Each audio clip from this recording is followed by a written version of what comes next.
بسم اللہ الرحمن الرحیم۔ السلام علیکم۔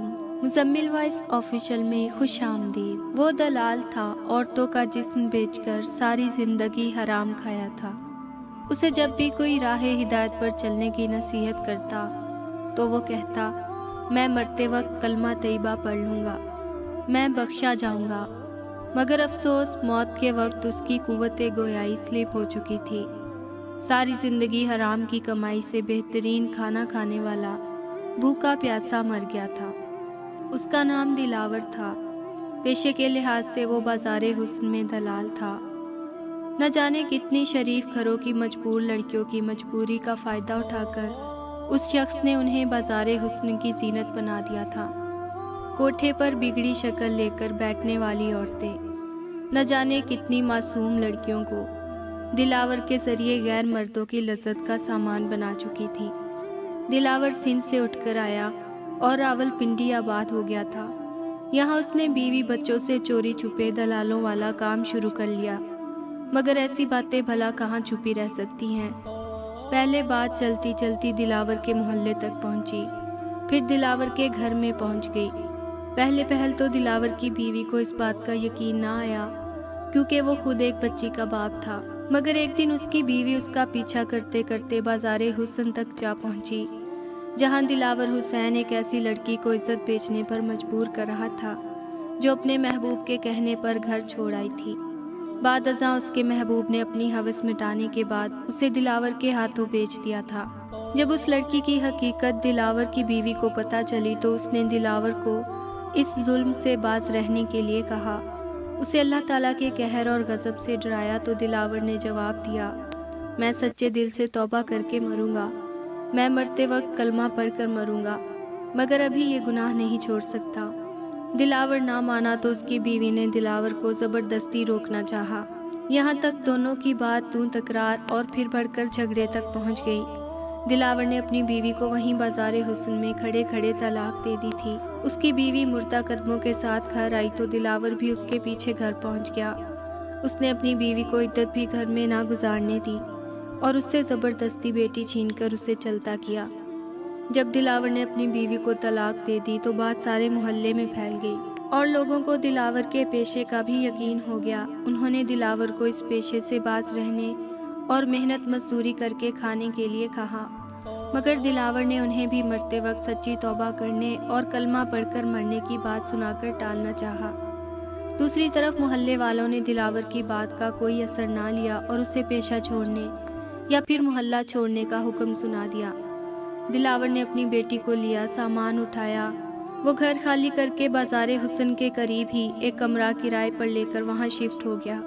اللہ تعالیٰ کی طرف سے دلاور کی راہ ہدایت کی طرف بلانے والے لوگ پھر بھی اس کی زندگی میں آتے رہے، کبھی تبلیغی جماعت والوں کی صورت میں، کبھی کسی امام مسجد کی صورت میں اور کبھی عالم دین کی صورت میں، مگر شاید اس کے نصیب میں نہ ہدایت تھی نہ اسے ملی۔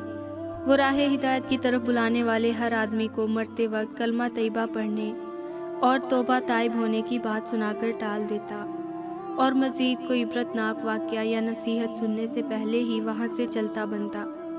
حرام اس کے منہ کو لگ چکا تھا اور حرام کے پیسے سے ہی اس نے بیٹی کی پرورش بھی کی۔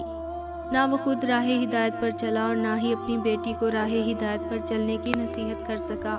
وقت گزرتا گیا، اب دلاور کی عمر ڈھلنے لگی، مگر اس کے اعمال میں کوئی تبدیلی نہ آئی، بلکہ ڈھلتی عمر کے ساتھ وہ شراب شباب کا اور بھی زیادہ رسیا ہوتا گیا۔ یہاں وہ خود ضعیف ہو گیا اور اس کی بیٹی جوان ہو گئی۔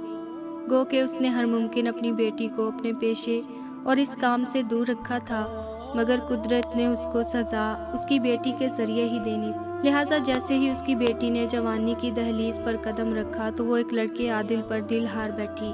عادل ایک امیر گھرانے سے تعلق رکھتا تھا اور دل لبھانے کے لیے اکثر بازار حسن میں آتا رہتا تھا۔ چونکہ دلاور کا گھر بھی بازار حسن کی طرف آنے والے رستے میں تھا تو کسی نہ کسی طرح اس کی بیٹی اور عادل کی ملاقات ہو گئی، جو دوستی میں بدلی اور دوستی سے محبت میں بدل گئی۔ جب دلاور کو اپنی بیٹی کے اس عمل کا پتہ چلا تو اس نے اپنی بیٹی سے عادل کے بارے میں پوچھا۔ اس کی بیٹی نے انکار کر دیا، مگر ایک دن دلاور ایک مجبور لڑکی کو ورگلا کر بازار حسن کی زینت بنانے کے لیے لا رہا تھا کہ اس نے عادل کو اپنے گھر سے نکلتے ہوئے دیکھ لیا۔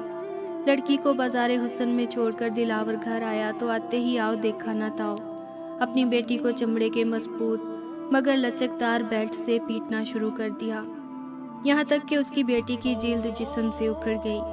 مگر جیسے ہی اس کی بیٹی چلنے پھرنے کے قابل ہوئی، اس نے عادل سے رابطہ بحال کر لیا، اور پھر ایک رات اپنی نام نہاد محبت نبھانے کی خاطر دلاور کی بیٹی نے عادل کے ساتھ مل کر اپنے باپ دلاور کے منہ میں گلو یا کوئی اور چپکنے والی چیز ڈال کر اسے چارپائی پر لٹا کر اس کے ہاتھ پاؤں چارپائی سے باندھ دیے اور خود عادل کے ساتھ فرار ہو گئی۔ یوں دلاور پتہ نہیں کتنے دن بھوکا پیاسا اپنے کمرے میں پڑا رہا اور حرام کی کمائی سے خریدی ہوئی شراب میں ہر وقت دھت رہنے والا آدمی بھوک اور پیاس کا قہر سہتے سہتے تڑپ تڑپ کر مر گیا، یہاں تک کہ اس کی موت کی خبر بھی تب ہوئی جب اس لاش سے اٹھنے والے بدبو کے بھپوکے باہر گلی میں پہنچنے لگے۔ محلے میں کوئی بھی اس کا وارث بننے کے لیے تیار نہ ہوا، نہ ہی کسی نے اسے غسل کفن دینے یا جنازہ پڑھنے پڑھانے کی حامی بھری۔ آخرکار پولیس والے اس کی لاش اٹھا کر لے گئے اور پوسٹ مارٹم کے بعد لاوارث قرار دے کر دفن کر دیا۔